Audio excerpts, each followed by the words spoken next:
They say the most dangerous person in the world is a woman who has stopped fighting and started planning. Marcus Sterling thought he had it all: the high-powered job, the beautiful mistress, and the faithful wife waiting at home with his newborn son. He thought he could live a double life forever. But when he returned home after a night of passion, he didn't find a fight. He didn't find tears. He found a house stripped to the studs, a sold sign on the lawn, and a silence so loud it would shatter his entire existence. This is the story of how one man lost everything in a single sunrise, and why you should never underestimate a mother's instinct. The digital clock on the dashboard of the Mercedes GLE gleamed a soft neon blue. 4:12 a.m. Marcus Sterling killed the engine, letting the silence of the upscale suburban neighborhood wash over him. His shirt still smelled faintly of Jessica's perfume, a cloying scent of vanilla and expensive jasmine that stuck to his skin like a second layer of guilt. He rubbed his face, trying to scrub away the exhaustion. He had told his wife, Eleanor, that the merger with the firm in Chicago was running late, requiring an all-nighter at the office. It was the oldest lie in the book, but Marcus was arrogant enough to believe he had reinvented it. He grabbed his briefcase, rehearsing the tired smile he would use if Elena was up feeding the baby. "Rough night, honey. The partners were brutal. How's little Leo?" He walked up the stone path to his Georgian-style estate, the pride of his life. He had bought this house 3 years ago, when his architectural firm finally hit the 7-figure mark. It was his castle. He slid his key into the lock. It didn't turn. Marcus frowned, jiggling it. What the... He pulled the key out, checked it, and tried again. It wouldn't budge. A sudden flash of irritation spiked in his chest. Had Elena changed the locks? Was this some petty reaction to him missing dinner last week? He moved to the side of the house, intending to go through the garage, but stopped dead in his tracks. The moonlight hit the front lawn, illuminating a wooden post that hadn't been there when he left yesterday morning. It was a real estate sign. A red banner was slapped diagonally across it, in bold, aggressive letters. Sold. Marcus blinked, sure he was hallucinating from lack of sleep. He stepped off the path and walked onto the grass, his Italian leather shoes sinking into the damp soil. He touched the sign. It was real. Cold wood. Vinyl lettering. Sold? Panic, cold and sharp, pierced his confusion. He ran to the large bay window of the living room and cupped his hands against the glass to peer inside. The room was empty. Not just tidy. Empty. The custom velvet sectional sofa was gone. The antique oak coffee table, the grand piano he played on Christmas, gone. The walls were bare, stripped of the art collection he had spent 5 years curating. Even the curtains had been taken down, leaving the windows looking like hollow, skeletal eyes staring back at him. "Elena?" he whispered, his voice cracking. He ran to the back door. Locked. He picked up a heavy garden stone and, without thinking of the consequences, smashed the glass pane of the French doors. The sound of shattering glass tore through the quiet neighborhood, but he didn't care. He reached in, unlocked the latch, and stumbled into the kitchen. The echo of his own footsteps was terrifying. The kitchen island, usually cluttered with baby bottles, mail, and Elena's herbal tea, was wiped clean. The refrigerator door was open slightly, the light off, the shelves bare. He sprinted up the stairs, his heart hammering against his ribs like a trapped bird. "Elena! Leo!" he screamed. He burst into the master bedroom. The California king bed was gone. The walk-in closet door stood open, revealing empty racks. His suits, his watches, his shoes, everything was gone. It was as if he had never lived there. But the real horror waited for him in the nursery. He ran down the hall to the room, painted a soft sage green.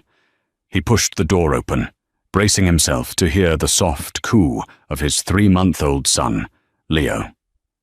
The room was a void. The crib was gone. The rocking chair where Eleanor spent hours nursing was gone. The changing table, the diaper pail, the mobile with the spinning stars, all of it vanished. In the center of the room, on the plush carpet that was the only thing left, sat a single, small object. It was his cell phone bill. Marcus walked toward it, his legs trembling.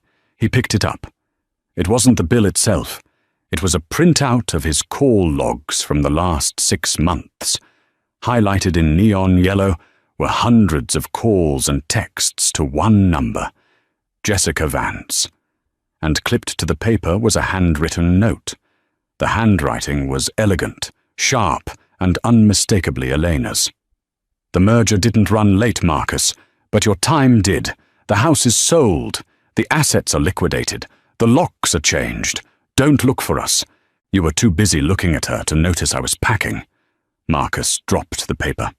The silence of the house wasn't peaceful anymore. It was a tomb. He pulled out his phone and dialed Elena. The number you have dialed is no longer in service. He dialed the house landline, realizing as he did so that the phone jacks had probably been ripped out of the wall. He dialed his lawyer, Arthur Penhaligon. It rang 4 times before a groggy voice answered. "Marcus, it's 4 in the morning. Arthur, where is my wife?" Marcus screamed, pacing the empty nursery. "Where is my son? The house is empty. There's a sold sign on the lawn." There was a long pause on the other end of the line. When Arthur spoke again, his voice was devoid of the usual friendly warmth. It was cold, professional, and pitying. "She triggered the clause, Marcus. You signed the post-nuptial agreement 2 years ago when you started the firm. Remember, the fidelity clause." That was just legal jargon. "It was a binding contract," Arthur said. "Proof of infidelity results in the immediate transfer of marital assets to the injured party to secure the welfare of the child. She sent me the evidence yesterday morning. Photos, texts, hotel receipts. It's ironclad." "You let her sell my house?" Marcus roared, veins bulging in his neck. "It wasn't your house, Marcus," Arthur said quietly. "Technically the deed was in her name because of your business liability. She sold it to a cash buyer yesterday afternoon. The funds are already offshore." "Arthur, you have to stop this. I'm coming to your office." "Don't," Arthur said. "I no longer represent you. I represent Elena. And Marcus, if you try to approach her or Leo without a court order, she has a restraining order ready to file.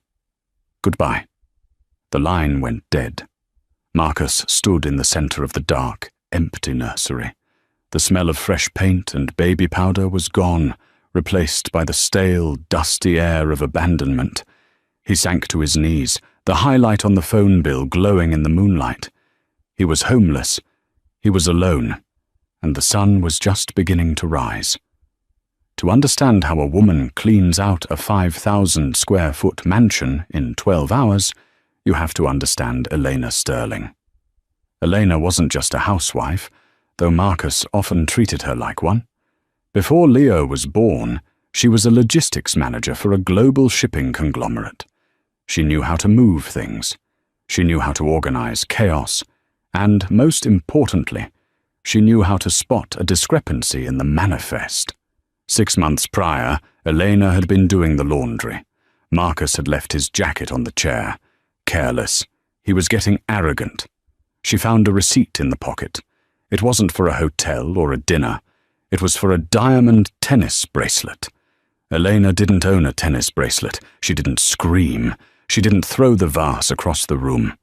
She felt a cold, metallic taste in her mouth, like sucking on a penny. She put the receipt back exactly where she found it. That night, she cooked his favorite risotto. She listened to him complain about the partners at the firm. She smiled. She kissed him good night. And then, while he slept, she unlocked his phone.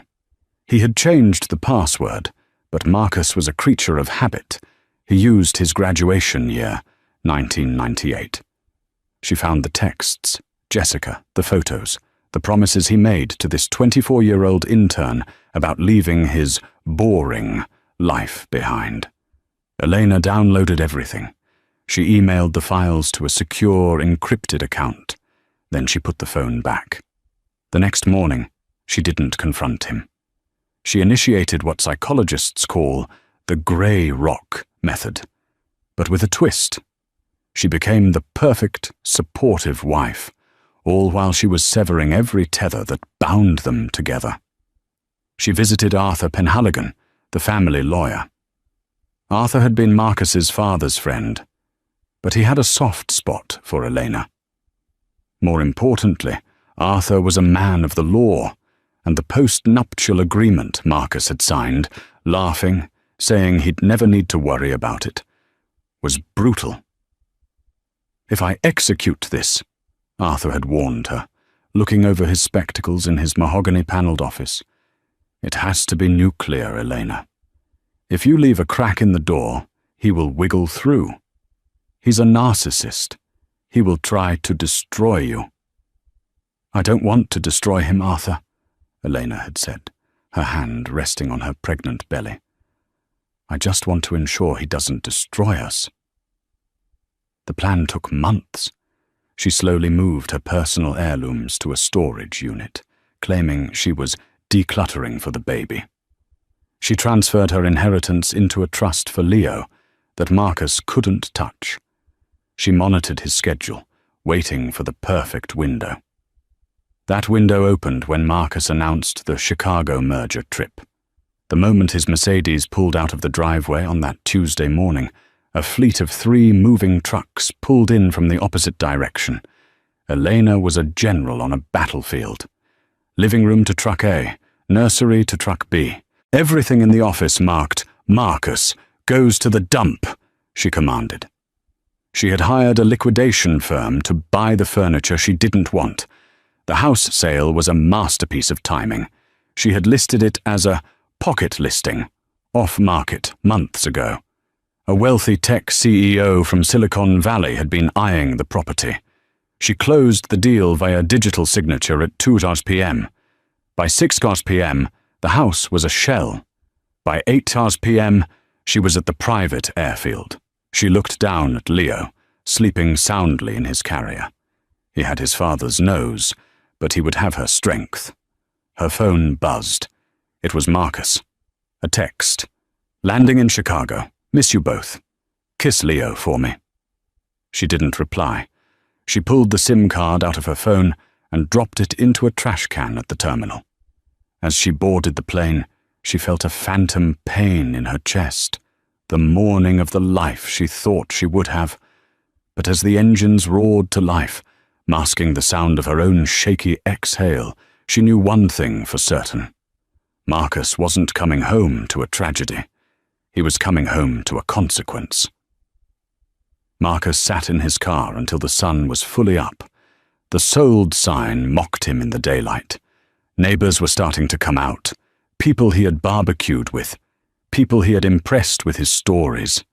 He saw Mrs. Gable, the elderly gossip across the street, peering through her blinds. He couldn't face them. He reversed the car, peeling out of the driveway, and headed straight for the bank. He needed cash. He needed a hotel. He needed to hire a private investigator. He walked into the First National Bank branch with the confidence of a man who still believed this was a fixable error. He approached the teller, a young woman named Sarah, whom he had flirted with harmlessly in the past. "Marcus." "Good morning." She smiled, though she looked at his disheveled clothes with confusion. "Rough night?" "Something like that, Sarah. I need to make a withdrawal from the joint savings." "Sure thing." She typed on her keyboard. Her smile faltered. She typed again, harder this time. Then she frowned. "Mr. Sterling, I'm seeing a hold on this account." "A hold?" That's ridiculous. It's a joint account. Yes, but the primary account holder initiated a freeze pending a family court review, and she hesitated. The balance is zero. Zero, Marcus shouted. The security guard near the door took a step forward. I deposited a $50,000 bonus check last week. It was transferred out yesterday, sir, to a trust account. Since it's a joint account, either party can move the funds. Marcus felt the blood drain from his face. Check the business account. Sterling Architecture. Sarah looked uncomfortable. I can't access that, sir. You're listed as an authorized signer, not the owner. The business is registered under the Sterling Family Trust. The trust that Elena's father had set up for them when they got married to protect the family assets. Marcus had always assumed he controlled it. He had signed the papers without reading them thoroughly, too busy drinking scotch with his father-in-law. He had been a guest in his own life. I have no money, Marcus whispered. You have your personal checking, Sarah offered helpfully. Balance is $400. $400. He couldn't even pay for a week at the Ritz with that. He stormed out of the bank, his hands shaking. He got into his car and slammed the steering wheel. He needed an ally. He needed someone who was on his side. He dialed Jessica. Hey, baby, her voice purred. Back from Chicago already? I thought you were stuck in meetings. I never went to Chicago, Marcus snapped. I was at your place, remember? Whoa, cranky. What's wrong? Elena knows. She knows everything. She cleared out the house. She took the kid. She froze the accounts. There was a silence on the line. A long, calculating silence. She froze the accounts? Jessica asked, her voice losing its sultry edge.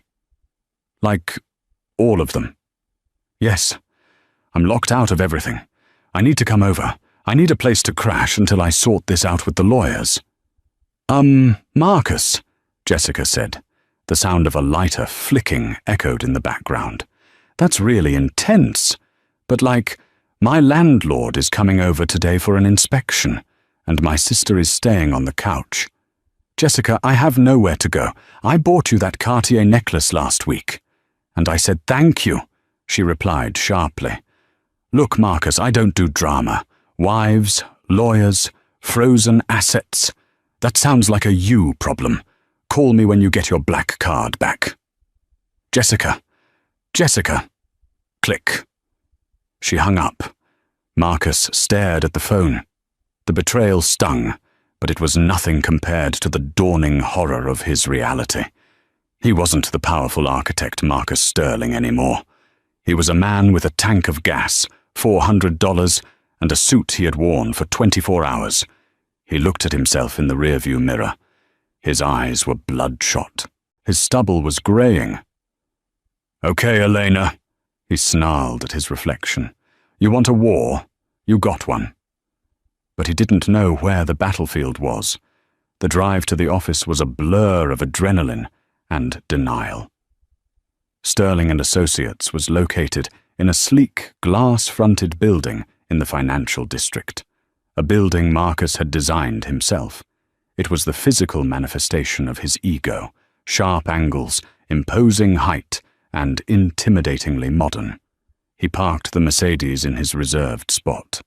CEO and founder, the plaque read. He touched it for reassurance. Elena could take the house, she could take the kid, but she couldn't take this. This was his genius, his sweat equity. He smoothed his wrinkled shirt, ran a hand through his hair, and strode into the lobby. He needed to project power. He needed to look like a man who was handling a minor domestic hiccup, not a man whose life had just been detonated. The receptionist, a young girl named Chloe, who usually greeted him with a bright, "Good morning, Mr. Sterling," didn't look up. She was typing furiously, her shoulders hunched. "Chloe," Marcus barked, walking past the desk, "get Julian on the line And bring me a black coffee. I'll be in my office."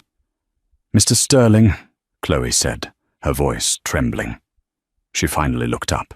Her eyes were red. "Your keycard. It won't work for the executive suite." Marcus stopped. He turned slowly. "Excuse me?" "Mr. Thorne. Julian. He had security change the access codes an hour ago.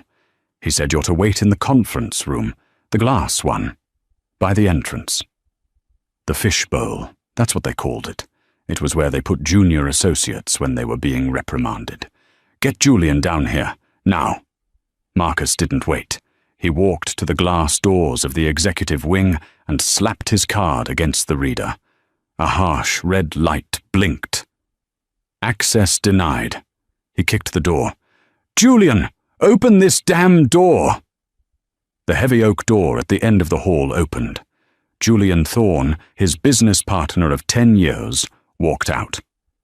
Julian was a man of few words, a structural engineer who made Marcus's artistic visions stand up to gravity.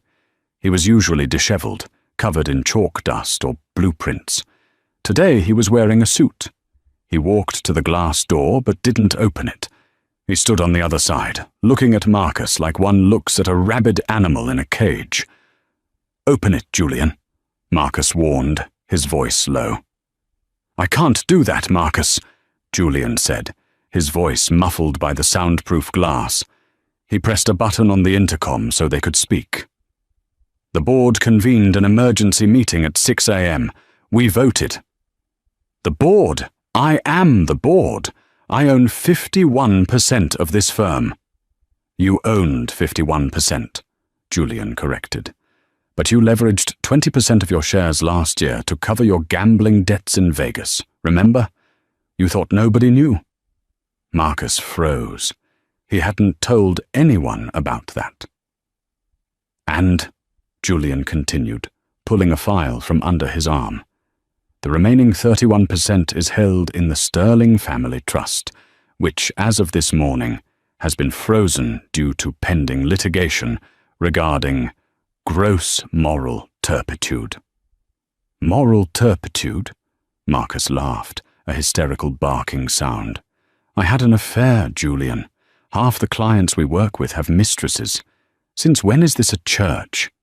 "It became a problem," Julian said, his eyes hard, "when you billed your mistress's expenses to the Miller account. The hotel in Chicago? The jewelry? You expensed it as client relations. That's embezzlement, Marcus. That's fraud." Marcus felt the floor sway. He had. He had been sloppy. He thought he was untouchable. "Elena," Marcus whispered. "She sent you the books." "She sent us everything," Julian confirmed. "And she sent it to the Miller Group. They pulled the contract an hour ago. That was a $40 million project, Marcus. It's gone. We're doing damage control. Security is on their way up to escort you out." "You can't do this to me! I built this!" Marcus screamed, slamming his fist against the glass. "You designed the facade, Marcus," Julian said, turning his back. "But the foundation was rotten." Two burly security guards appeared behind Marcus. One of them held a cardboard box. "Mr. Sterling," the guard said, offering the box, "your personal effects from your desk. Please come with us." Marcus looked into the box. A framed photo of him and Eleanor from their wedding day lay face down on top of a stapler and a stress ball. He was escorted out of his own building, through the lobby where the interns stared and whispered, and onto the sidewalk. It started to rain again. He walked to his car, throwing the box into the passenger seat. He tried to start the engine. It sputtered and died. He looked at the dashboard. Remote immobilization active. Contact leasing agency. "No," Marcus groaned, hitting the steering wheel. "No, no, no." The lease was in the company's name. Julian had cut the car off. Marcus Sterling, the architect of the city skyline, sat in a bricked luxury SUV in the pouring rain, clutching a box of office supplies, with no home, no job, no money, and no way to move. He let out a primal scream that was swallowed by the indifferent city noise. Then he grabbed the photo of his wedding, smashed the glass against the dashboard, and wept. The Sunset Inn was a misnomer. There was no sunset, only the neon flickering of a pawn shop sign across the street, and it certainly wasn't an inn in the quaint sense. It was a roach motel off the interstate, the kind of place where people went to hide or to overdose. Room 114 smelled of stale cigarette smoke and industrial cleaner. Marcus sat on the edge of the sagging mattress, staring at the peeling yellow wallpaper. It had been 2 weeks. He had sold the Patek Philippe watch for $4,000, a fraction of its value, to a shady jeweler who knew Marcus was desperate. That money was his lifeline. He had spent the first 3 days drinking cheap whiskey, wallowing in a toxic mix of self-pity and rage. He drafted hundreds of texts to Eleanor, ranging from begging forgiveness to violent threats. He sent none of them because her number was still dead. He had tried to go to the police to report a kidnapping. "She's his mother, sir," the desk sergeant had said, looking at Marcus's unshaven face and rumpled suit with disdain. "And you have no custody agreement in place. She has every right to travel with her child. Unless you have proof she's endangering him." Marcus had nothing. On the 4th day, he sobered up. The rage crystallized into a cold, hard purpose. He didn't want forgiveness anymore. He wanted to win. He wanted his son. He opened the phone book. He didn't have a smartphone data plan anymore, and found a listing for a private investigator. Vince Moretti. "We find the unfindable." Vince met him at a diner. Vince was a small, wiry man, with grease stains on his tie, and eyes that darted around the room like a nervous sparrow. But he was cheap, and he was willing to work for cash. "So, the wife pulled a gone girl on you, huh?" Vince asked, chewing on a toothpick. "She kidnapped my son," Marcus corrected, sliding an envelope with $1,500 across the table. "I need you to find where she went.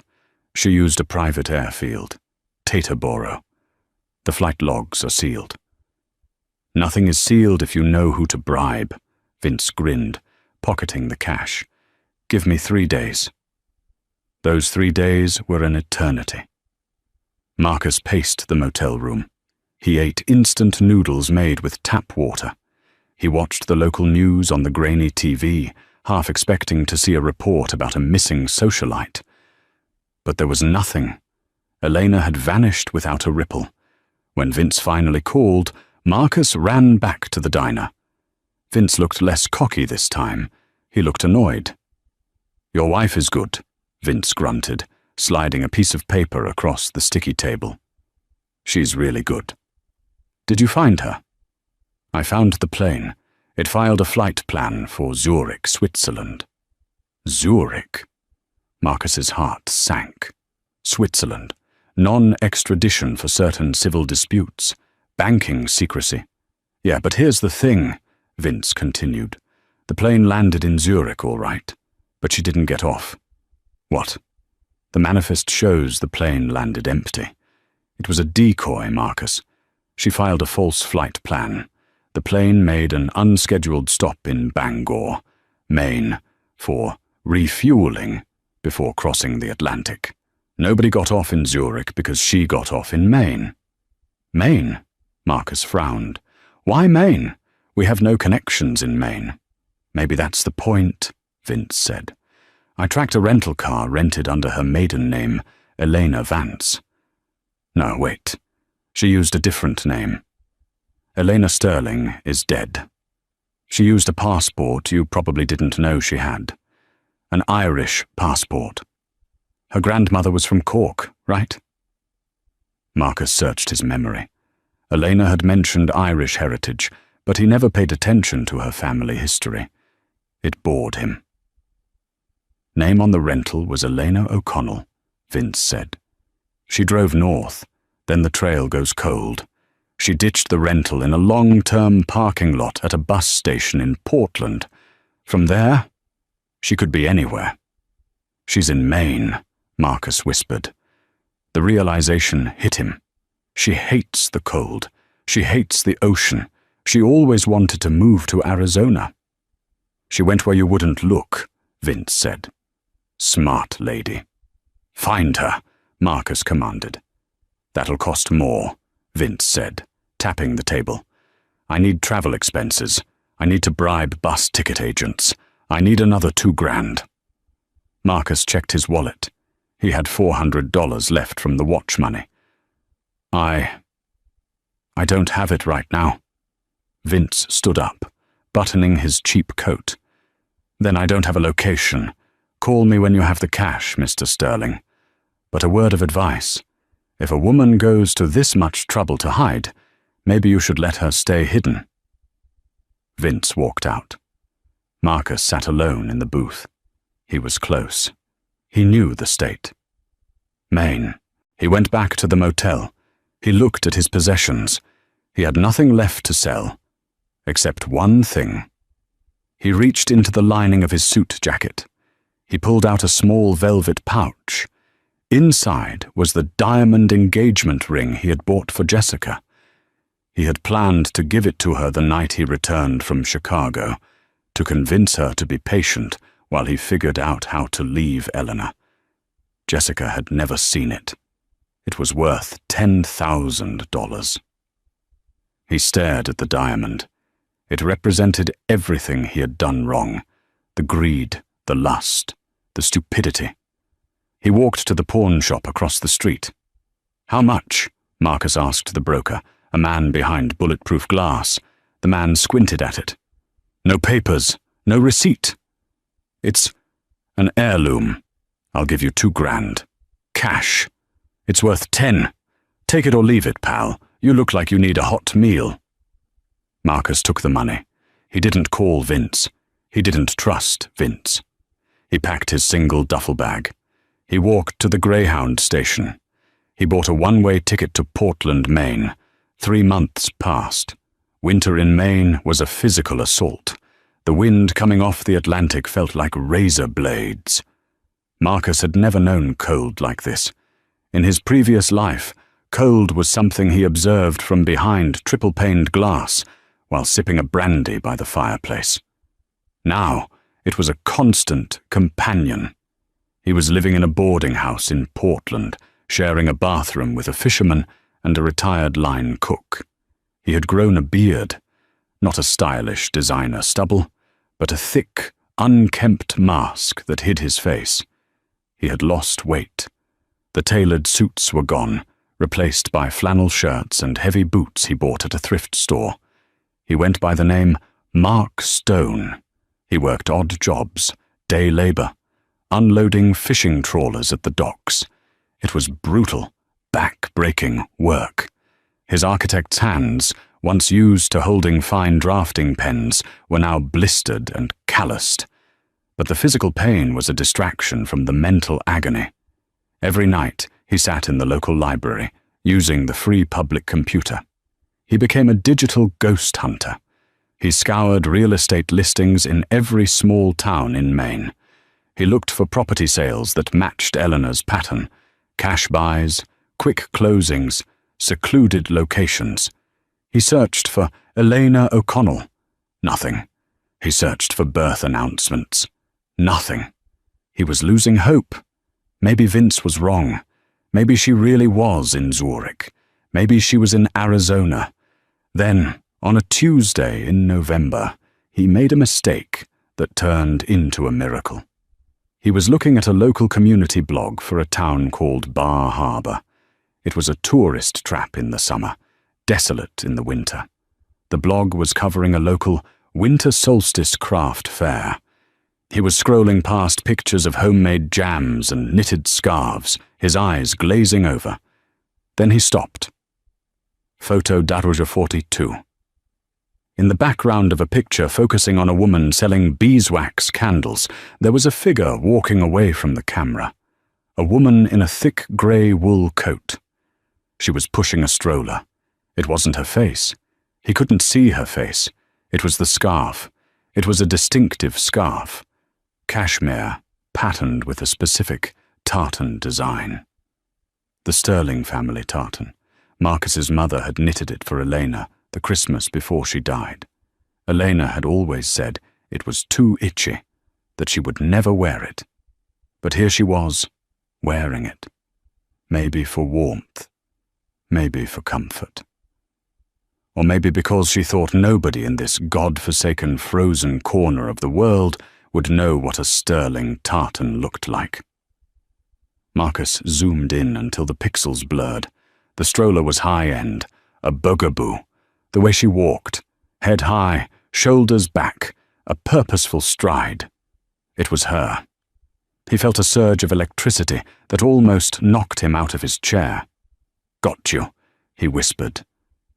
He spent his last paycheck on a bus ticket to Bar Harbor. He arrived as a snowstorm was rolling in. The town was shuttered, the grand summer cottages boarded up against the winter. He found a cheap room above a tavern near the water. He spent a week watching. He didn't know where she lived, so he watched the choke points, the grocery store, the pharmacy, the post office. On the 5th day, he saw her. She was coming out of the island grocer. She looked different. Her hair, usually highlighted and blow-dried to perfection, was darker, pulled back in a practical messy bun. She wore no makeup. She looked tired, but peaceful. She was carrying a bag of groceries in one arm and holding Leo against her chest with the other. Leo was big now. He was sitting up, looking around with bright eyes. He wore a blue hat with bare ears. Marcus stood across the street, hidden in the doorway of a closed souvenir shop. His heart hammered so hard he thought he might have a heart attack. He wanted to run across the street. He wanted to grab her. He wanted to scream, "That's my son!" But he froze. A man walked up to her. He was tall, wearing a rugged parka and carrying a stack of firewood. He wasn't a rich suit. He looked like a local, a carpenter, maybe, or a lumberjack. He smiled at Eleanor, a warm, familiar smile. Eleanor smiled back. It was a genuine smile, one Marcus hadn't seen in years. The man reached out and tickled Leo under the chin. Leo laughed. The sound carried across the snowy street, piercing Marcus's soul. The man took the grocery bag from Eleanor. He put his other hand on the small of her back. They walked together, toward a beat-up Subaru Forester parked at the curb. Marcus felt a nausea so violent he had to lean against the brick wall. Who was he? It had only been 4 months. Had she replaced him already? Or a darker thought crept in. Had she been planning this part too? Was this man part of the escape plan? Marcus watched them drive away. He memorized the license plate. He wasn't just fighting for his son anymore. He was fighting a ghost from a life he didn't even know she had. He pulled his collar up against the snow. He wouldn't confront her in the street. That was sloppy. That was the old Marcus. The new Marcus, the one forged in the freezing docks of Portland, would wait. He would find where they lived, and he would take back what was his. He followed the tire tracks in the fresh snow. The tire tracks led 5 miles out of town, winding up a narrow logging road, flanked by dense pines, heavy with snow. The Subaru Forester had struggled up the incline, its treads leaving deep, churned-up scars in the white powder. Marcus walked in them, his boots slipping on the ice hidden beneath. The cold was a physical weight now. It sat on his chest, making every breath a labor. But the fire in his gut, the toxic mix of rage, entitlement, and a twisted sense of fatherhood, kept him moving. He smelled the wood smoke before he saw the house. It wasn't a mansion. It was a cabin, a sturdy A-frame structure made of cedar, with a wraparound porch and a stone chimney puffing grey smoke into the twilight sky. It looked warm. It looked like a home. Marcus crouched behind a snow-covered woodpile, his breath misting in the air. He watched. Through the large front window, he could see the golden glow of the interior. He saw Elena walking back and forth, rocking Leo. She looked content. She looked safe. Then the back door opened. The man, the one from the grocery store, stepped out onto the porch. He was wearing a flannel shirt with the sleeves rolled up, despite the freezing temperature. He grabbed an axe leaning against the railing and walked down the steps toward the woodpile where Marcus was hiding. Marcus held his breath, pressing himself flat against the dark side of the logs. The man stopped 10 feet away. He set a log on the chopping block. Thwack. The sound of the axe splitting the wood was like a gunshot in the silent forest. Thwack, thwack. Marcus studied him. He was younger than Marcus, maybe late 20s, muscular, but in a functional way, not a gym-sculpted way. He looked capable, dangerous. "Caleb, dinner's almost ready." Elena's voice drifted out from the open door. The man paused, wiping sweat from his brow. "Coming, El. Just splitting enough for the night." El, a nickname, a familiarity that made Marcus's teeth grind. The man, Caleb, gathered the wood and went back inside, kicking the snow off his boots. The door shut. The lock clicked. Marcus waited. He needed to know the layout. He circled the cabin like a predator. He found the fuse box on the side of the house. A cruel smile touched his cracked lips. He didn't want to just knock. He wanted to terrify. He wanted them to feel a fraction of the helplessness he had felt standing in his empty nursery. He waited until the lights in the kitchen went out and the glow moved to the living room.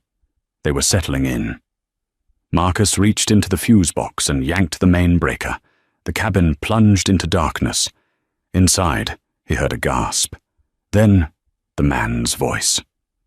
"Power's out. Probably the wind. I'll go check the generator." "Be careful," Elena said. The back door opened again. The beam of a flashlight cut through the snow. Caleb stepped out, heading toward the shed in the backyard where the generator likely was. This was it. While Caleb was distracted in the backyard, Marcus moved to the front. He tried the door. Locked. He looked at the window. He didn't want to break it and let the cold in on Leo. Some twisted paternal instinct still remained. So he used a credit card, an expired one, the only plastic he had left, to shimmy the lock on the older, wooden frame. It was a trick he had learned from a contractor years ago when they got locked out of a job site. The lock tumbled. The door creaked open. Marcus stepped inside. The heat hit him first. It smelled of pine, cinnamon, and roasting chicken. It smelled like the life he had thrown away for a cheap thrill in a hotel room. "Caleb?" Elena's voice came from the darkness of the living room. "Did you fix it already?" Marcus didn't speak.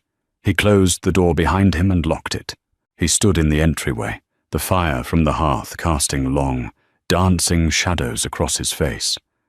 Elena was sitting on the rug in front of the fire, Leo playing with wooden blocks at her feet. She turned her head, squinting into the gloom. "Caleb?" Marcus took a step forward, the firelight finally catching his face. His beard was wild, his eyes sunken and manic, his clothes stained with salt and grime. He looked like a revenant rising from the grave. "Hello, Elena." Elena didn't scream. She didn't faint. She went rigid. Her hand instantly went to Leo, pulling the baby against her chest. She stood up slowly, backing away toward the kitchen counter. "Marcus," she whispered. Her voice wasn't fearful. It was filled with a profound, weary sadness. "How?" "You think you could hide my son from me?" Marcus rasped, his voice rough from disuse. "You steal my house, my money, my life, and you think I wouldn't come for him?" "I didn't steal anything," Elena said, her voice trembling slightly but gaining strength. I took what was legally mine. You signed the papers, Marcus. You broke the contract." "To hell with the contract," Marcus roared, stepping closer. "I am his father." "You're a stranger," Elena spat. "You haven't held him since he was 2 weeks old. You missed his first smile because you were working late with Jessica. You missed his first fever because you were at a casino. You aren't a father, Marcus. You're a donor." "Shut up!" Marcus lunged, grabbing a heavy iron poker from the fireplace tool set. He didn't want to use it, but he needed to feel powerful. "Give him to me. We're leaving." "Leaving?" Elena let out a sharp, incredulous laugh. "Look at you, Marcus. You're homeless. You're unhinged. Where are you going to take him? Under a bridge?" I have plans," Marcus stammered. "I'll rebuild. But I need my son." "You don't need a son," Elena said softly. "You need a possession. You need to win. That's all this is to you. A game you lost." "Give him to me." Marcus stepped within arm's reach. Leo, sensing the tension, began to wail. Elena clutched the baby tighter, turning her body to shield him. "No." Marcus reached out, his dirty hand grasping Elena's shoulder. "I said, give me the—" Suddenly, the front door exploded inward. It wasn't unlocked. It was kicked in. The wood splintered, sending shards flying across the room. Marcus spun around, raising the poker. Caleb stood in the doorway. He wasn't holding firewood anymore. He was holding a pump-action shotgun. The flashlight beam attached to the barrel blinded Marcus. "Drop it," Caleb ordered. His voice was calm, terrifyingly steady. Marcus hesitated. "This is my wife. This is my son." I said, "Drop it." Caleb racked the slide. Click-clack. The sound was universal. It cut through Marcus's rage and tapped directly into his survival instinct. The poker clattered to the floor. "Hands on your head. Knees. Now." Marcus slowly sank to his knees. The adrenaline was fading, replaced by the crushing exhaustion of the last 3 months. Elena exhaled, a long, shuddering breath. "It's okay, Leo. It's okay." Marcus looked up at the man holding the gun. "Who are you?" he snarled. "Her boyfriend? You think you can take my place?" Caleb kept the gun trained on Marcus's chest, but glanced at Eleanor. "Boyfriend? That's rich." Eleanor walked over to Caleb, placing a hand on his arm. "He doesn't know, Caleb. He never asked." Marcus looked between them. The eyes. They had the same eyes, the same shape of the nose. "He's not my boyfriend, Marcus," Elena said, looking down at her ex-husband with pity. "He's my brother." Marcus blinked. You don't have a brother. You said you were an only child." "I said I was estranged from my family," Elena corrected. "Because my father was an alcoholic and my mother was sick. Caleb was in the Marines. He was deployed for the first 3 years of our marriage. When he got back, you were too busy building your empire to care about meeting my white trash family. Remember? You told me not to invite them to the Christmas party because they wouldn't fit in." Marcus felt the memory hit him. He had said that. He had dismissed her entire history because it didn't fit his aesthetic. "Caleb has been living in the guest house for 2 months, Elena said, helping me fix this place up, protecting us. From you." Marcus slumped. The humiliation was total. He hadn't been replaced by a lover. He had been defeated by the family he was too arrogant to acknowledge. "The police are on their way," Caleb said. "Silent alarm. I triggered it from the shed when the lights went out." "No," Marcus whispered. "No police, please. Elena, don't do this." Elena looked at him. For a second, he saw the woman who used to love him, the woman who had straightened his tie before his first big pitch. "I'm not doing this, Marcus," she said quietly. "You did this. You drove here. You broke in. You threatened us. You wrote this ending yourself. The ride in the back of the sheriff's cruiser was a blur of flashing red and blue lights reflecting off the snow. Marcus watched the cabin disappear into the distance, a warm, glowing dot in a vast, cold darkness. He was charged with breaking and entering, stalking, and assault with a deadly weapon. Because he had crossed state lines to commit the crime, the federal authorities got involved. The legal hammer that Arthur Penhaligon had warned him about didn't just fall, it pulverized him. But the real twist, the final dagger in the heart of Marcus Sterling, didn't come in the courtroom. It came 3 weeks later in the county jail visitation room. Marcus sat behind the plexiglass, wearing an orange jumpsuit that hung loosely on his emaciated frame. He waited. He thought maybe Elena would come. Maybe she would offer a plea deal. Maybe she would let him see a picture of Leo. The door opened.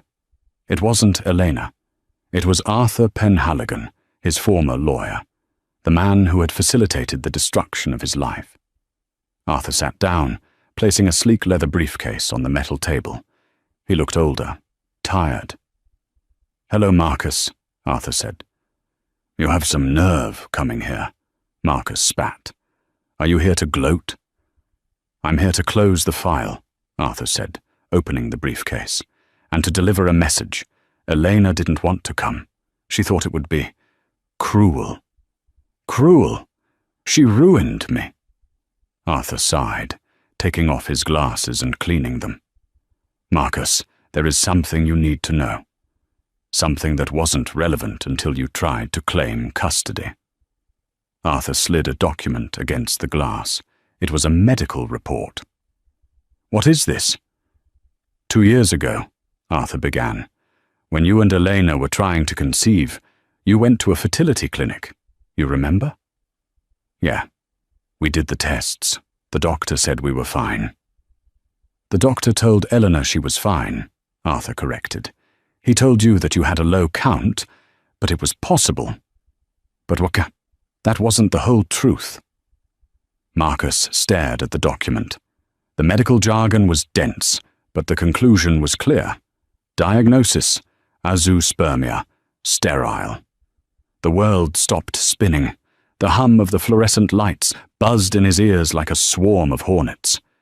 "Sterile," Marcus whispered. "No, that's impossible. Leo is my son."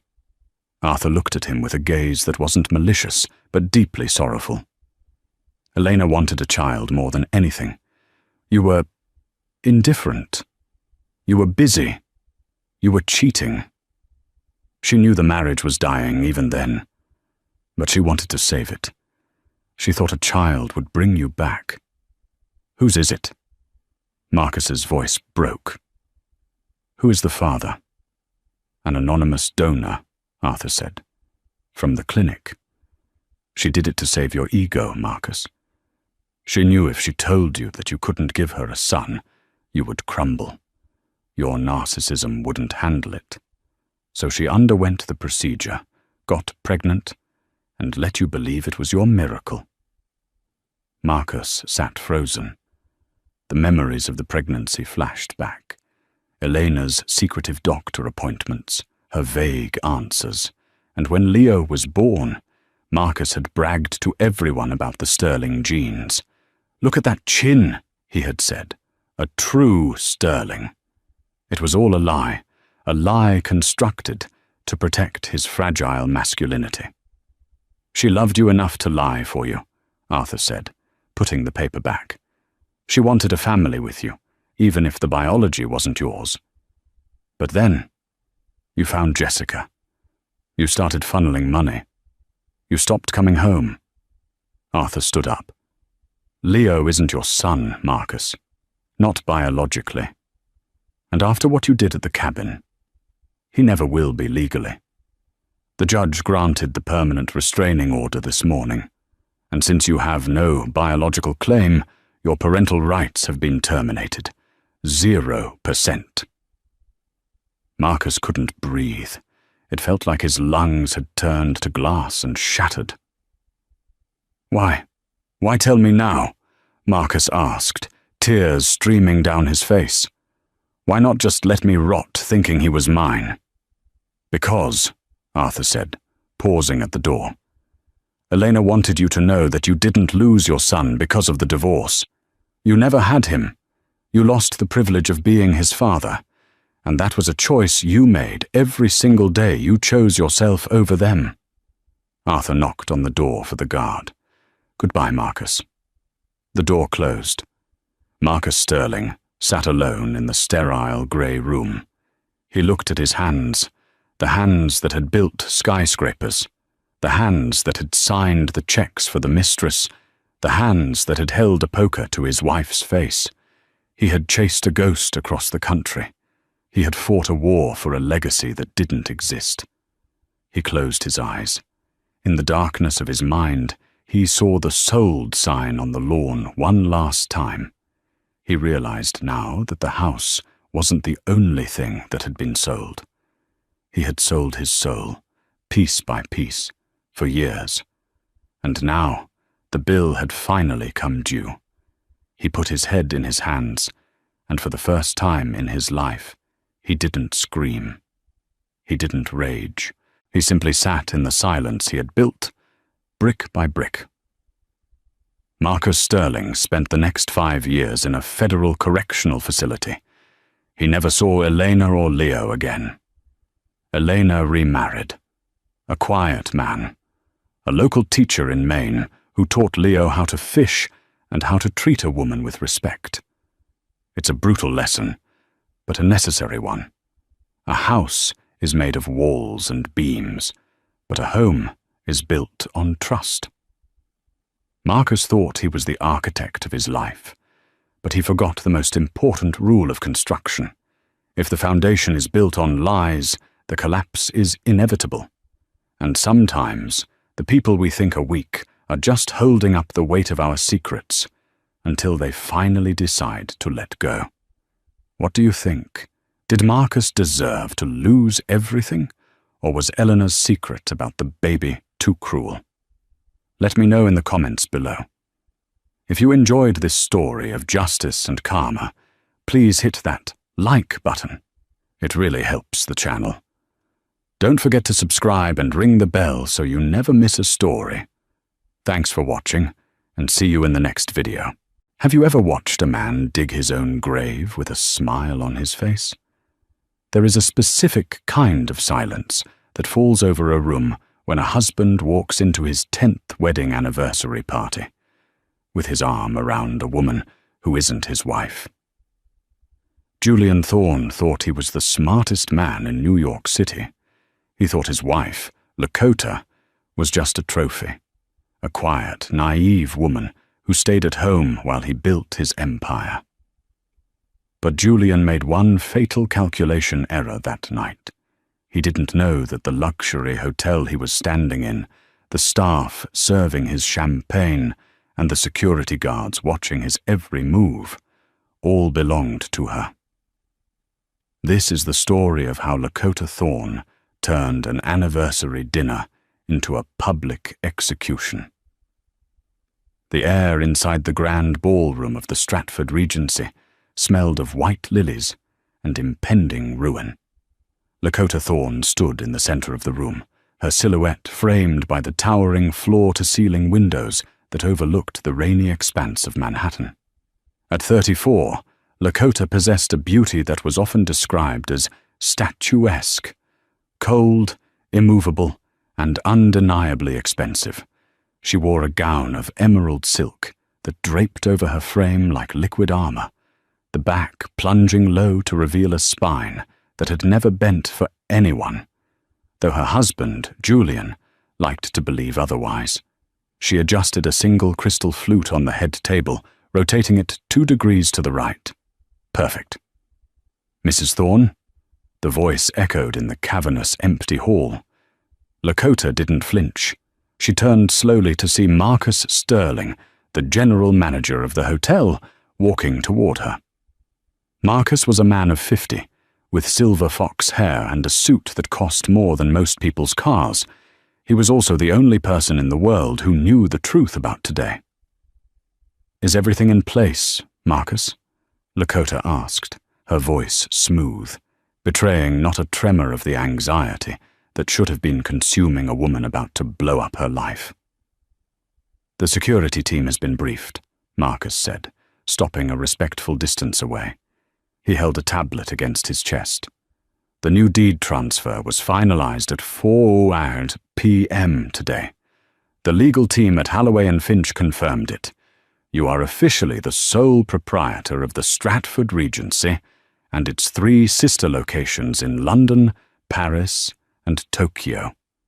Lakota allowed a ghost of a smile to touch her lips. "And Julian? Does he have any idea?" "None," Marcus replied, his tone clipped. "Mr. Thorne still believes he secured the ballroom tonight through a friend of a friend discount. He believes the owner is still the chaotic conglomerate Vanguard Holdings. He has no idea the acquisition took place." "Good." Lakota walked over to the window, looking down at the street where limousines were beginning to circle like sharks. Julian Thorne, her husband of 10 years, the charismatic architect who had charmed the pants off New York's elite, and more recently, the pants off a 23-year-old interior design intern named Bella Sinclair. For the last 6 months, Lakota had played the part of the oblivious wife perfectly. She had smiled when he came home, late smelling of Chanel Chance, a perfume she never wore. She had nodded sympathetically when he claimed site inspections kept him out until 3:00 a.m. on Tuesdays. She had even signed the papers he slid across the breakfast table, documents he claimed were for tax purposes, but were actually attempts to move her inheritance into joint accounts. He thought she was stupid. He thought she was just the daughter of old money who didn't understand the complexities of finance. He didn't know that Lakota had hired a private investigator, Tobias Reed, 4 months ago. He didn't know that Tobias had provided 4K video footage of Julian and Bella at a resort in the Hamptons, and he certainly didn't know that Lakota had used her own inheritance, money Julian was desperate to get his hands on, to buy the very ground he was about to stand on. He requested a specific seating arrangement, Marcus noted, glancing at his tablet.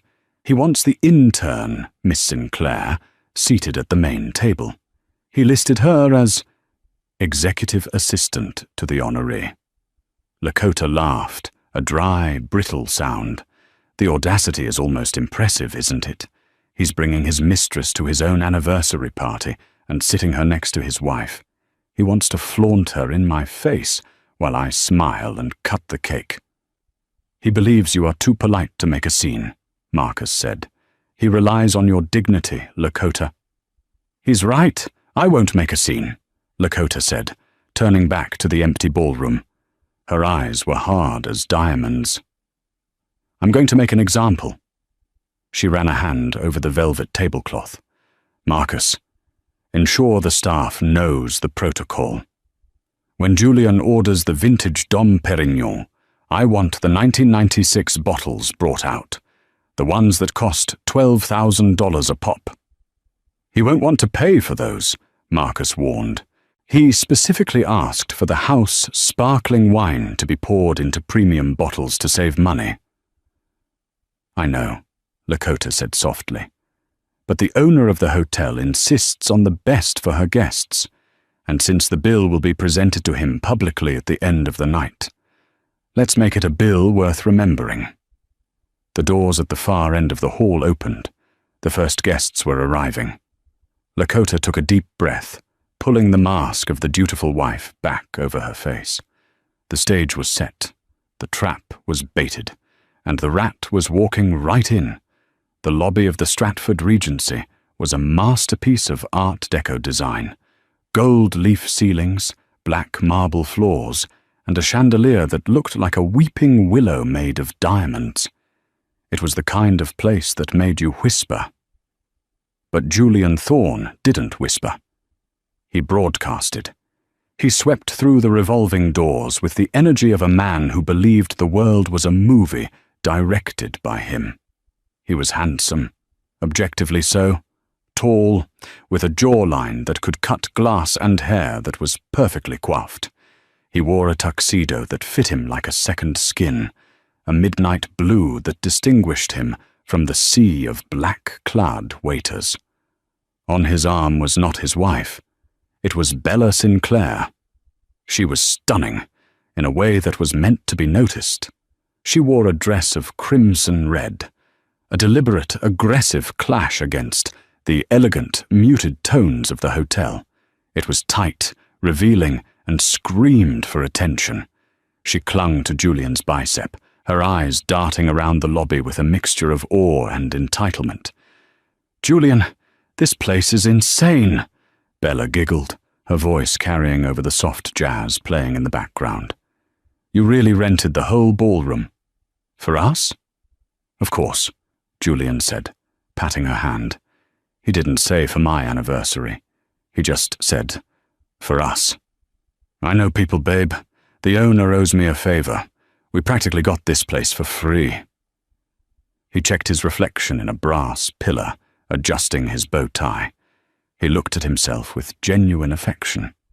He was the picture of success. His architectural firm was struggling, his debts were mounting, and he was leveraging assets he didn't technically own. But nobody here knew that. Tonight was about cementing his image. "Now, remember," Julian whispered, leaning close to Bella's ear. "When we go up there, we have to be professional. You're my executive assistant. Lakota is... well, she's fragile. We don't want to upset her." Bella rolled her eyes playfully. "I know the drill, Julian. The boring wife gets the title, I get the fun. But..." She traced a finger down his lapel. "When do you tell her?" "You promised. After the anniversary, you ask for the divorce." "Tonight?"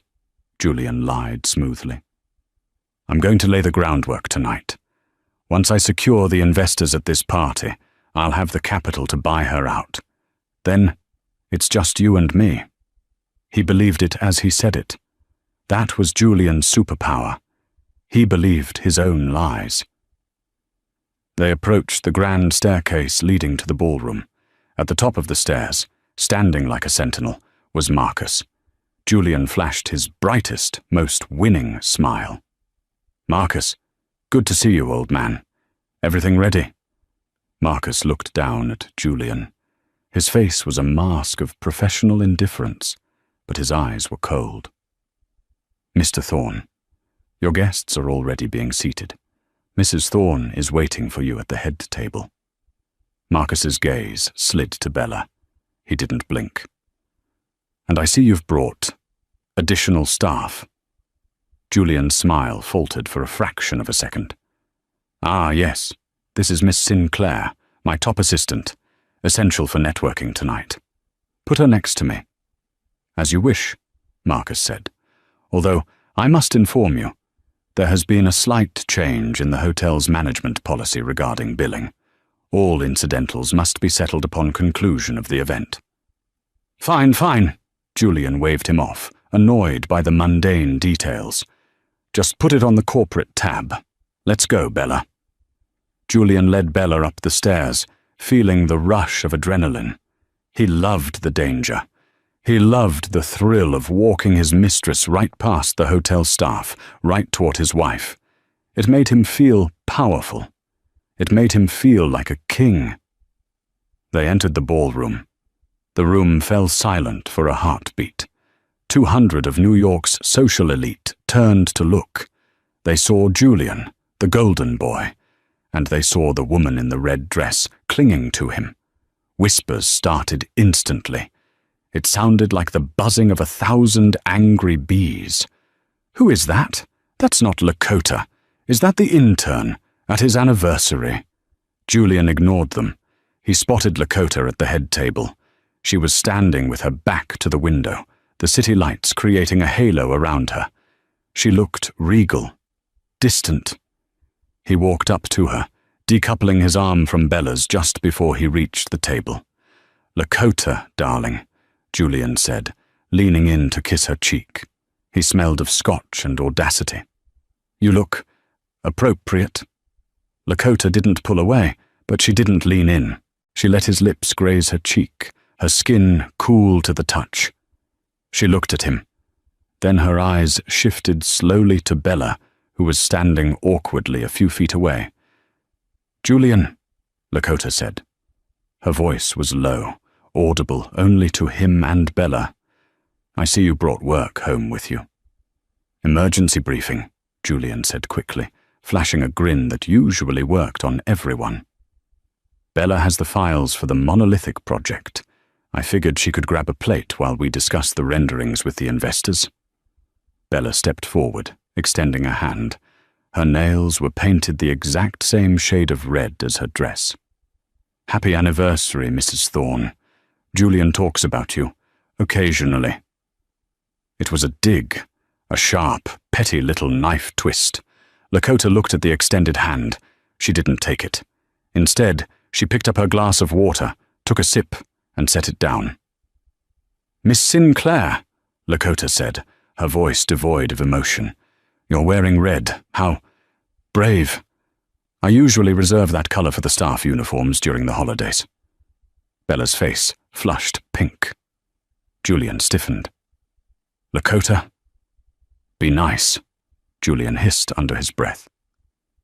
She's here to help me secure our future. Of course, Lakota said, finally smiling. It was a terrifying smile. It didn't reach her eyes. Please, sit down. I wouldn't want you to miss the show. I have a feeling tonight is going to be very educational for everyone involved. She gestured to the seats. Julian sat at the head of the table, placing Bella to his right. Lakota sat to his left. The dynamic was set. The husband, the wife, and the mistress breaking bread together in front of 200 witnesses. A waiter approached. A young man named Tobias, the very private investigator Lakota had hired months ago, now undercover in a waiter's uniform to gather final audio evidence. Champagne, sir? Tobias asked, holding a bottle of the 1996 Dom Perignon. Yes, pour it, Julian said, not looking at the label. And keep it coming. We have a lot to celebrate. We certainly do, Lakota murmured. Watching the golden liquid fill her glass, she raised it slightly, catching Marcus's eye across the room. Marcus gave a barely perceptible nod. He tapped his earpiece. The doors to the ballroom were closed and locked. The trap was sealed.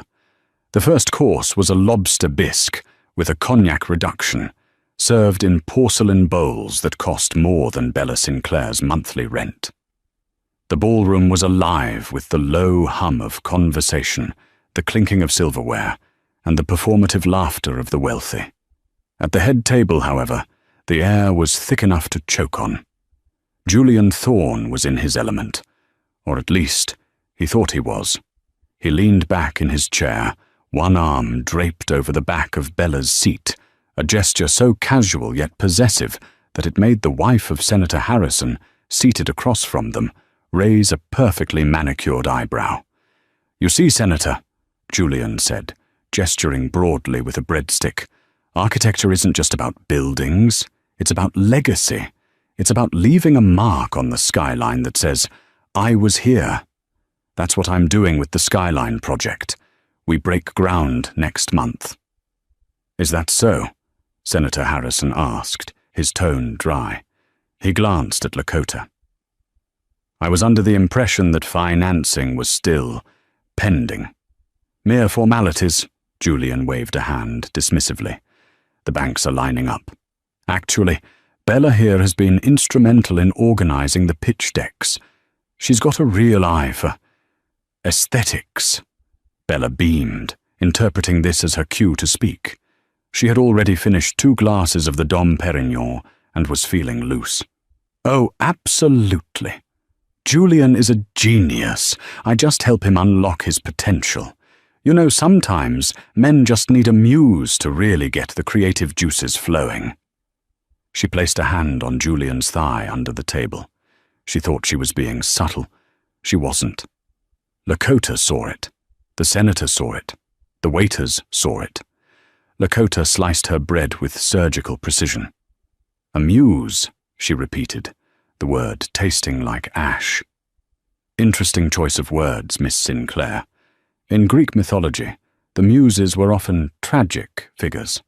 They inspired great works, usually before being discarded when the artist moved on to the next shiny thing.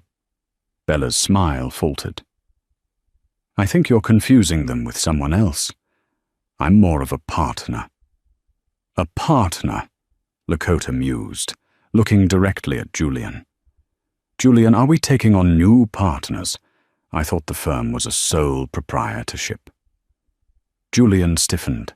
He hated when Lakota talked business. He preferred her silent and decorative. "It's a figure of speech, Lakota. Don't be pedantic. You're boring the senator." "On the contrary," Senator Harrison said, looking at Lakota with newfound interest. "Mrs. Thorne seems to have a very sharp grasp of the situation." At that moment, the sommelier arrived. He was a tall, severe Frenchman named Jean-Luc, who had worked at the Stratford Regency for 20 years. He held a bottle of red wine, a 1982 Chateau Margaux, cradled like a newborn baby. Julian's eyes lit up. "Ah, the red. Finally. Pour it here, my good man." He tapped his glass impatiently. Jean-Luc didn't move. He stood perfectly still, his eyes fixed somewhere above Julian's hairline. "Monsieur," Jean-Luc said, his accent thick and unyielding.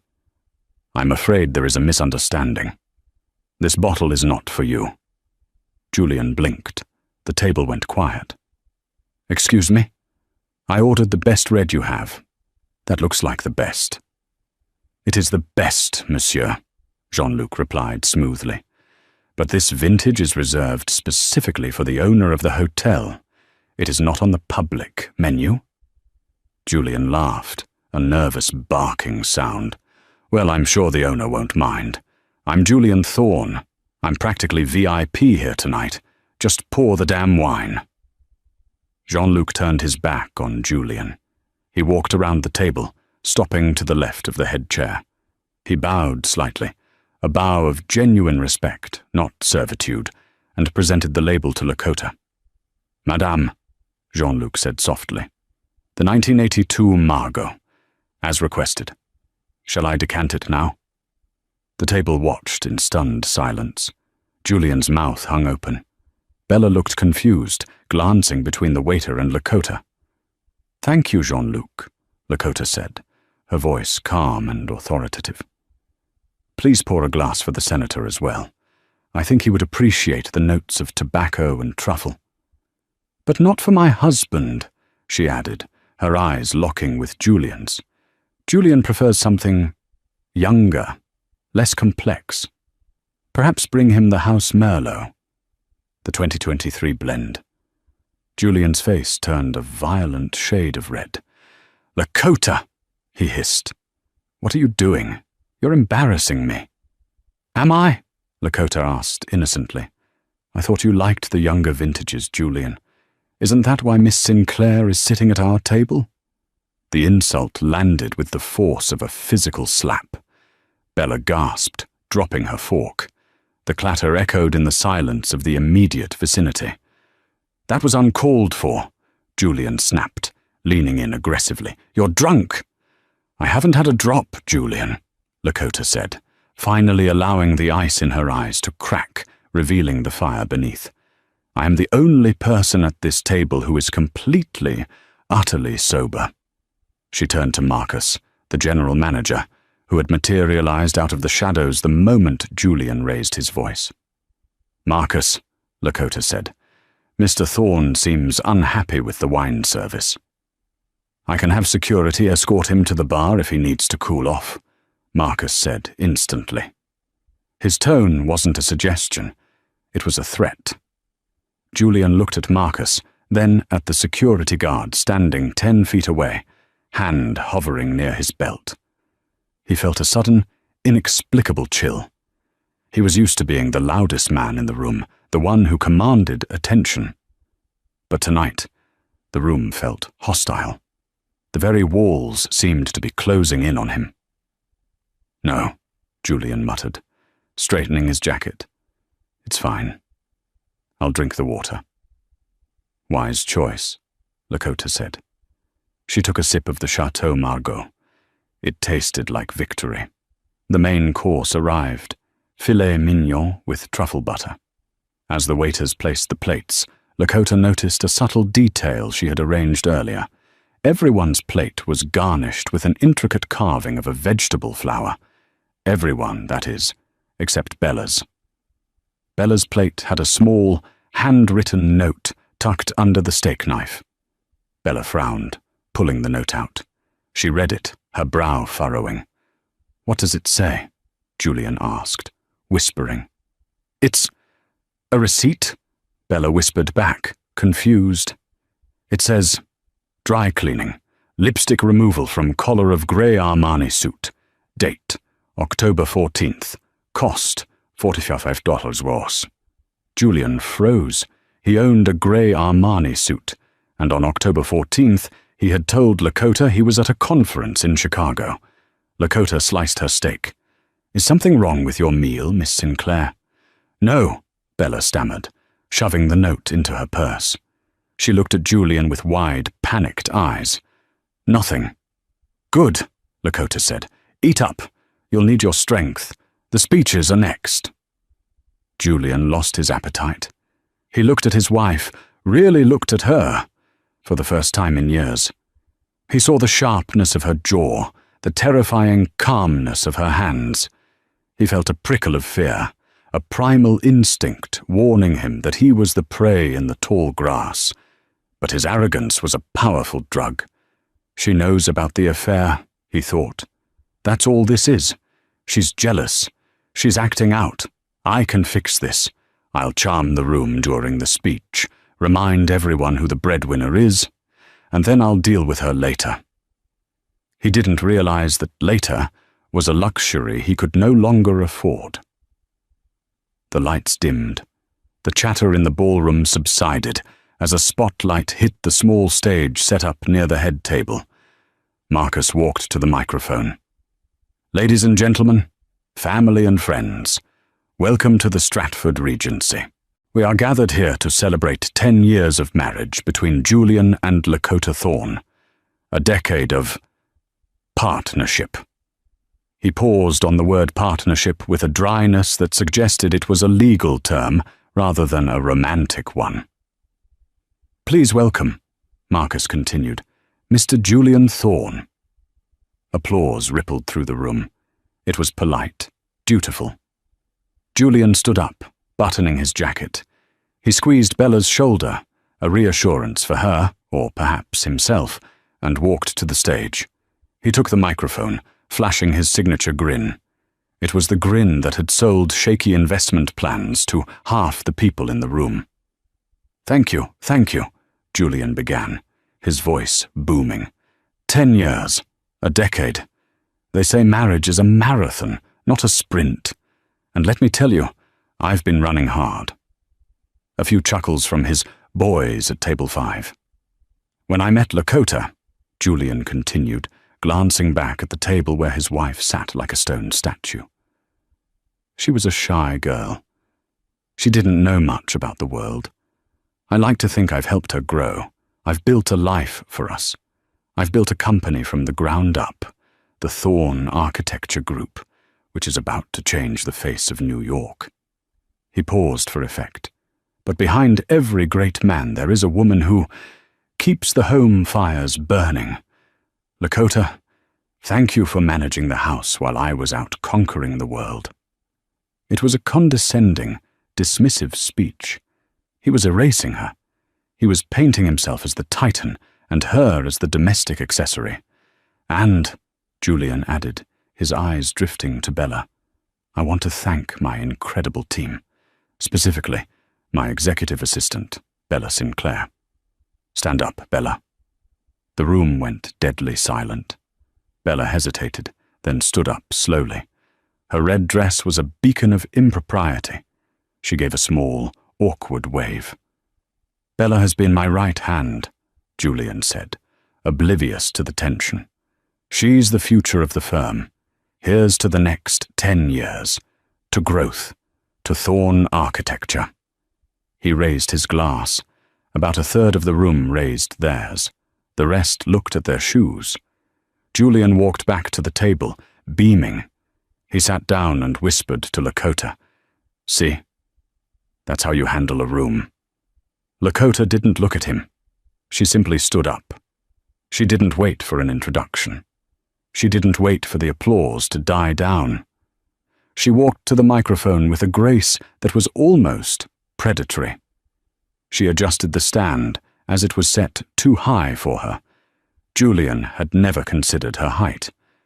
"Thank you, Julian," Lakota said. Her voice was different now. It wasn't the soft, submissive voice of the housewife. It was lower, richer. It commanded the room instantly.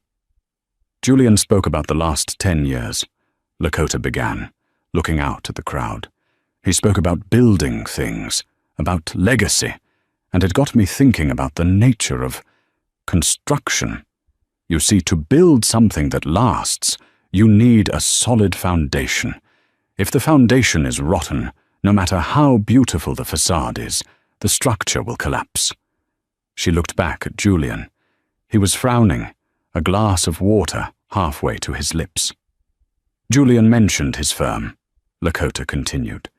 He mentioned his hard work. But there are some things Julian forgot to mention. Details. And as we all know, the devil is in the details. She reached into the podium and pulled out a small remote control. "I prepared a little slide show," she said, "a retrospective of our decade together." She clicked the button. The massive projection screen behind her flickered to life. The first image wasn't a wedding photo. It was a bank statement. A collective gasp went through the room. It was a projected image of a joint account at Chase Bank. The balance was highlighted in red, $450,000. "This," Lakota said calmly, "is the current state of the Thorn Architecture Group." Julian choked on his water. He scrambled to his feet. "Lakota, what the hell is this? Turn it off." "Sit down, Julian," Lakota said. She didn't shout. She spoke into the microphone, her voice booming over his. "We are celebrating, and part of celebrating is being honest." "I said turn it off!" Julian lunged toward the stage. 2 large men in black suits, security guards who had been waiting in the wings, stepped out and blocked his path. They didn't touch him, but their presence was a wall of muscle. "Please return to your seat, Mr. Thorn," one of them said. Julian looked around wildly. "This is insane! Marcus, get these goons off me. This is my party." Marcus stepped forward from the shadows, his face grim. "Actually, Mr. Thorn, per the contract signed by the venue owner, the microphone belongs to her." Julian froze. "What?" Lakota clicked the remote again. The screen changed. It was a screenshot of a credit card bill. "This is the Corporate American Express," Lakota narrated, like a professor giving a lecture. "May 12th, the Four Seasons Maui, a business trip for the Skyline project." She clicked again. A photo appeared. It was high resolution. It showed Julian and Bella Sinclair sunbathing on a private balcony in Maui. Julian was applying sunscreen to Bella's back. The room erupted. The whispers turned into shouts. People were standing up to get a better look. Bella Sinclair shrieked. She covered her face with her hands, sinking low in her chair. "As you can see," Lakota said, her voice cutting through the noise, "the Skyline project looks remarkably like a 23-year-old intern." "You boo!" Julian screamed, his facade completely shattering. He pointed a shaking finger at her. "You hacked my accounts. This is illegal. I'll sue you for everything you have." "Sue me?" Lakota laughed. It was a dark, amused sound. "With what money, Julian? You spent it all." She clicked the remote one more time. The screen changed to a legal document, a deed of trust. "You see," Lakota said, stepping out from behind the podium, walking to the edge of the stage so she loomed over her husband. "You always told me not to worry my pretty little head about finances. You told me to just stay home and spend my inheritance. So, I did." She gestured to the ballroom, to the crystal chandeliers, to the waiters lining the walls, to the very floor Julian was standing on. "I spent my inheritance, Julian. I bought Vanguard Holdings." Julian stared at her, his brain trying to process the information. Vanguard. But Vanguard Holdings owned this hotel, Lakota explained slowly, as if talking to a child. "Which means, Julian, I own this hotel. I own the chairs you are sitting on. I own the champagne you just drank. I own the security guards standing behind you." She leaned forward, her eyes burning into his. "And most importantly, I own the debt your company owes to this venue, which is currently $150,000, and I am calling in the debt. Tonight." Julian's face went white. He looked at Bella, who was sobbing. He looked at the investors, who were looking at him with disgust. He looked at Lakota, and he realized, with a sickening lurch of his stomach, that the trap hadn't just sprung. It had decapitated him. "Now," Lakota said, turning to the security guards. "I believe Mr. Thorne and his executive assistant have a bill to settle before they are escorted off the premises." "Wait," Julian stammered, holding up his hands. "Lakota, baby, listen. It's not what it looks like. We can talk about this. We're married." "Are we?" Lakota signaled to the back of the room. The double doors swung open. A woman in a sharp grey suit walked in. She was carrying a briefcase. "Who is that?" Julian whispered, trembling. "That," Lakota said, "is my divorce attorney, Evelyn Price, and she has some paperwork for you to sign. Right now, in front of all these witnesses." The room held its breath. The drama was far from over. Julian Thorne was a cornered rat, and cornered rats tend to bite. Evelyn Price moved through the ballroom like a shark cutting through water. She was a woman who didn't just know the law, she weaponized it. She placed the leather briefcase on the table, right next to the untouched Chateau Margaux, the snap of the latches echoing like gunshots in the silent room. "Mr. Thorne," Evelyn said, her voice crisp, "I suggest you read these documents carefully. Although, knowing your history with contracts, reading isn't exactly your strong suit." Julian stared at the papers. His hands were shaking so badly he had to grip the edge of the table to steady them. He looked up, his eyes darting to the crowd. He saw the faces of his peers, his investors, his friends. They weren't looking at him with pity. They were looking at him with the morbid curiosity of drivers slowing down to watch a car wreck. "I'm not signing anything," Julian spat, trying to summon a shred of his former bravado. He turned to Lakota. "You think you can ambush me? This is an anniversary party, Lakota. We are married. In the state of New York, that means equitable distribution. Half of what's mine is yours, and half of what's yours is mine." He pointed a finger at the floor. "That includes this hotel. If you bought it while we were married, it's a marital asset. I own half of this building." A ripple of murmurs went through the crowd. Is he right? Does he own half? Lakota didn't flinch. She picked up the bottle of wine, pouring herself another glass with agonizing slowness. "Evelyn," Lakota said softly, "please educate my husband on the timeline of events." Evelyn pulled a single sheet of paper from the stack. "Mr. Thorne, do you recall the documents you signed 3 months ago? The ones you told Mrs. Thorne were for tax optimization regarding her family trust?" Julian frowned, sweat beading on his forehead. "Yeah. So what? That was just to move some money around to lower our bracket. Not quite, Evelyn smiled, a predator baring teeth. That document was a post-nuptial agreement. In it, you explicitly waived all rights to any assets acquired by Mrs. Thorne, using funds from the Van der Hoven Family Trust. You also agreed that any debt incurred by Thorne Architecture Group would remain the sole liability of Julian Thorne. Julian's face went slack. No, I didn't read. You thought she was stupid, Evelyn finished for him. You thought you were tricking her into signing over control of her trust. In reality, you signed away your claim to everything she was about to buy, including the Stratford Regency. The realization hit Julian like a physical blow. He staggered back, knocking into his chair. And, Evelyn continued, twisting the knife, there is an infidelity clause, a rather robust one. In the event of proven adultery, which I believe the slideshow has sufficiently demonstrated, you forfeit any claim to spousal support. You leave with what you came with. Lakota looked at him over the rim of her glass. And considering you came here tonight in a tuxedo you rented, and a limousine you billed to a company that is currently bankrupt, I'd say you're leaving with nothing.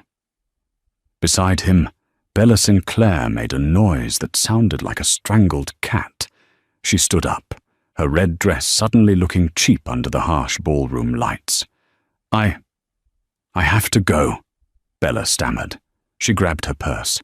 Julian, I can't be here for this. This is too much drama.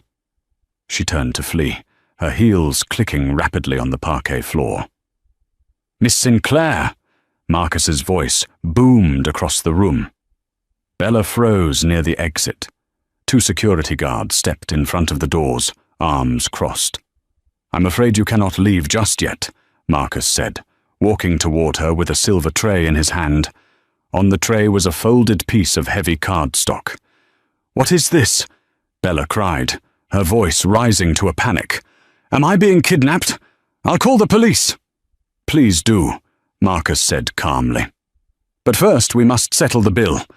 Mr. Thorne's credit card was declined 10 minutes ago. Since you are listed as the executive assistant and the secondary contact for the event booking, and since you have consumed... Let's see. Marcus opened the bill. 3 bottles of Dom Perignon, the lobster bisque, the filet mignon, and a significant amount of the hotel's oxygen. The total comes to $12,400. Bella's jaw dropped. I don't have that kind of money. I'm an intern. An intern wearing Louboutins, Lakota noted from the head table, her voice carrying clearly. Perhaps Julian can help you? Oh, wait. That's right. Bella whipped around to face Julian. The adoration in her eyes had vanished, replaced by pure, unadulterated venom. You said you were rich, she shrieked, pointing a manicured finger at him. You said she was a boring housewife who didn't know how to spend money. You said you owned the city. Bella, baby, calm down, Julian pleaded, holding his hands up. It's a temporary cash flow problem. I can fix this. I just need to make a few calls. You're a fraud, Bella screamed. She reached into her purse and pulled out a diamond bracelet he had given her. She threw it at him. It bounced off his chest and clattered onto the floor. Take your fake jewelry back. Actually, Lakota interjected smoothly, that bracelet is real. He bought it with the down payment for the Riverside Orphanage project, which, coincidentally, never broke ground. The room gasped again. Senator Harrison, who had been watching the proceedings with a face like thunder, stood up. Julian, the senator barked.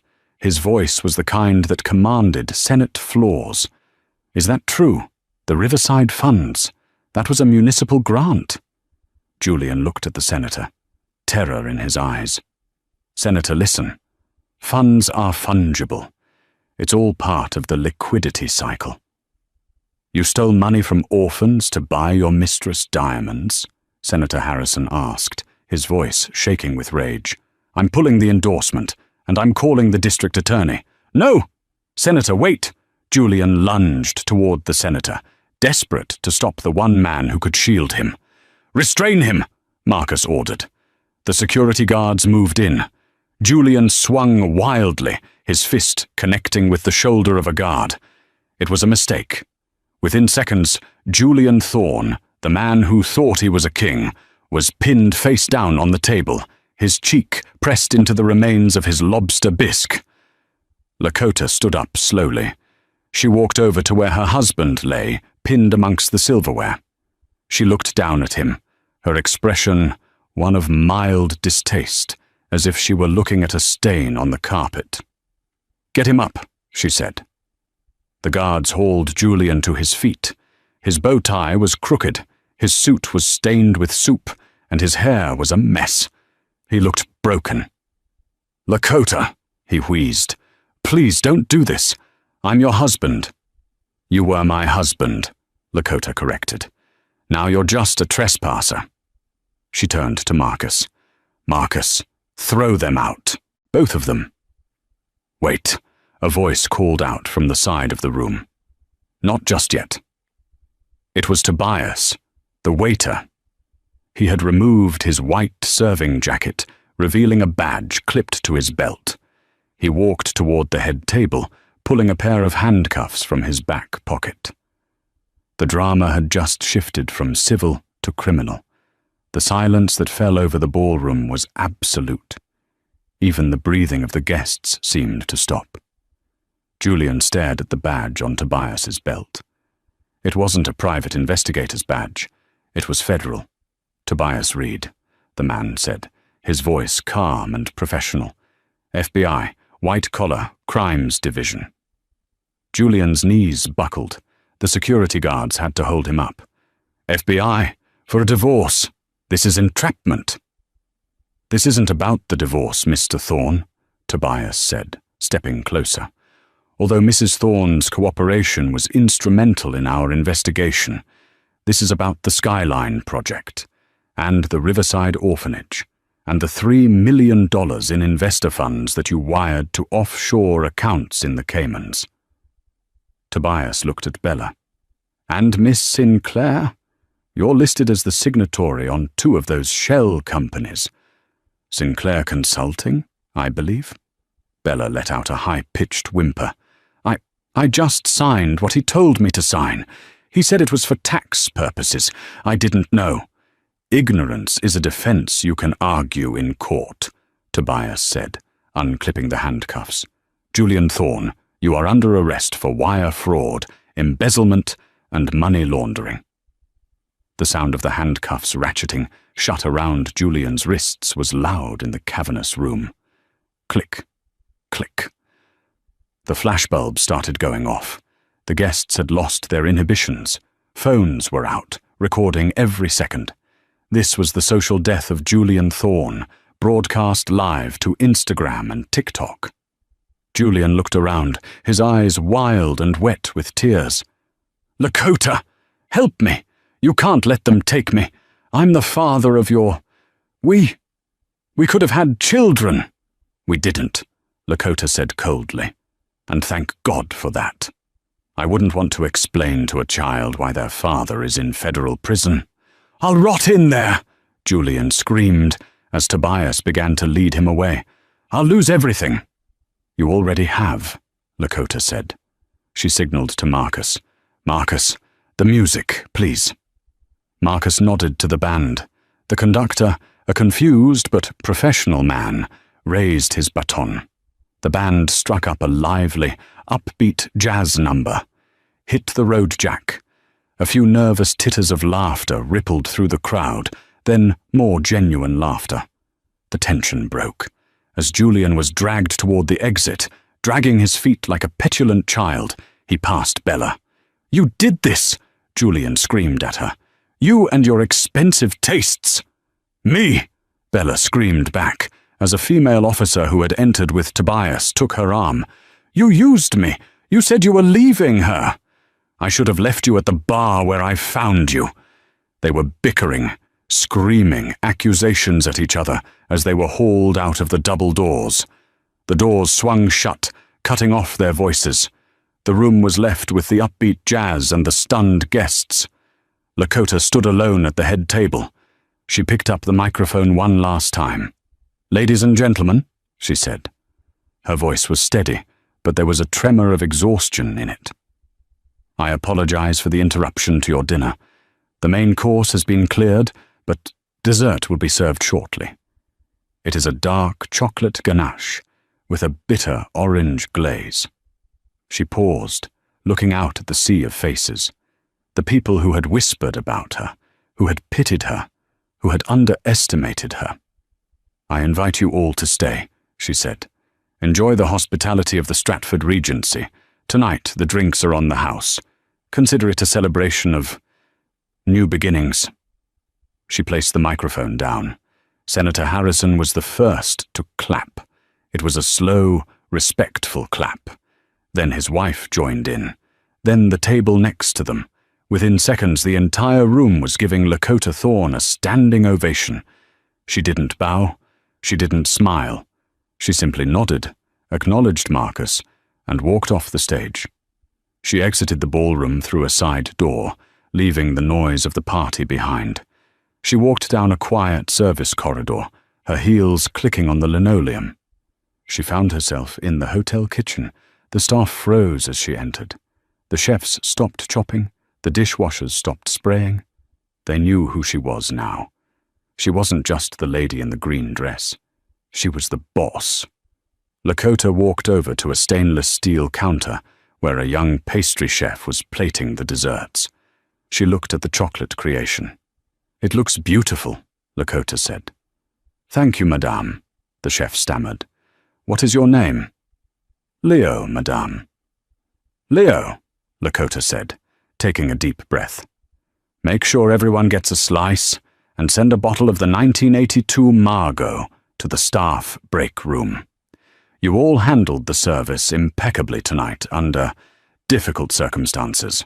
"Yes, madame. Thank you, madame." Lakota turned and walked toward the freight elevator. She didn't want to go back to the penthouse yet. She didn't want to go back to the empty house in the suburbs. She pressed the button for the roof. The elevator rattled upward. When the doors opened, the cold night air hit her face. It was raining, a soft, cleansing drizzle. Lakota walked to the edge of the roof, looking out over the glittering skyline of Manhattan. She saw the construction cranes, the streams of traffic, the endless lights. She reached into her clutch and pulled out her wedding ring. It was a large diamond, flashy and ostentatious, exactly the kind of ring Julian had wanted her to wear so people would know he was successful. She looked at it for a long moment. She didn't feel sad. She didn't feel angry. She felt light. She didn't throw the ring off the roof. That would be dramatic, and she was done with drama. It would also be wasteful, and she was a businesswoman now. She put the ring back in her purse. "I'll sell it," she thought, "and I'll donate the money to the actual Riverside orphanage." Her phone buzzed. It was a text from Evelyn. Message: "He's in custody. Bail denied. Bella is cooperating for a plea deal. It's over, Elle. You're free." Lakota typed back, "Thank you." She put the phone away and looked at the city. She owned a hotel. She had rid herself of a parasitic husband. She had her dignity. But there was one loose end. One final twist that even Julian hadn't seen coming.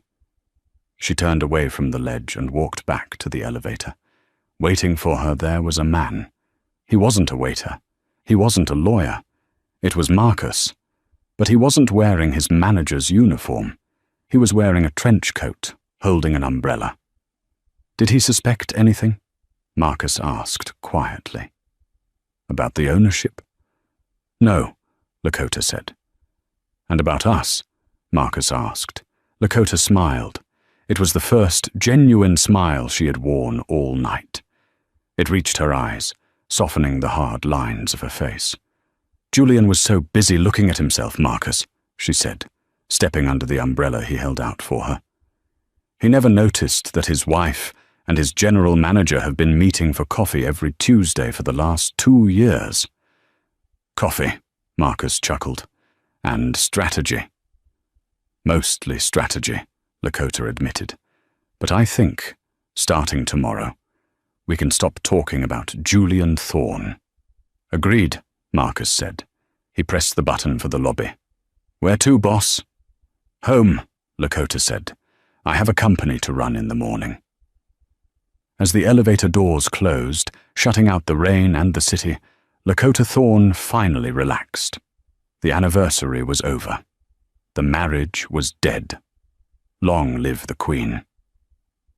And that, ladies and gentlemen, is exactly what happens when you mistake silence for weakness.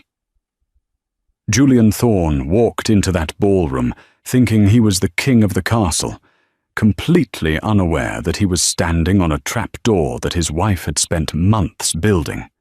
It wasn't just a divorce, it was a corporate dismantling.